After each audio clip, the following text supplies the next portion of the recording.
ఇవాళ బడుగు బలహీన వర్గాల కోసం మరి పెద్దలు ఆర్ కృష్ణయ్య గారు ఆనాడు వైఎస్ రాజశేఖర రెడ్డి ముఖ్యమంత్రి ఉన్నప్పుడు పేద విద్యార్థులు చదువుకోవడానికి ఇబ్బంది పడుతుందని చెప్పి ఆ రోజు ప్రభుత్వం కోట్లాడి ఫీజు రియంబర్స్మెంట్స్ స్కీమ్ తీసుకొచ్చింది.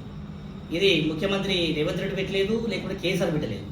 ఆనాడు రాజశేఖర రెడ్డి హయాంలో కోట్లాడి పోరాటం తెచ్చుకున్న స్కీమ్. ఇవాళ పెండింగ్లో ఉన్నటువంటి స్కాలర్షిప్లు విడుదల చేయమని బొర్రాను మొత్తుకుంటా అంటే వాటిని మొత్తం రద్దు చేస్తూ ఇలా హైకోర్టు తీర్పు కూడా మేము తీవ్రంగా వ్యతిరేకిస్తున్నాము.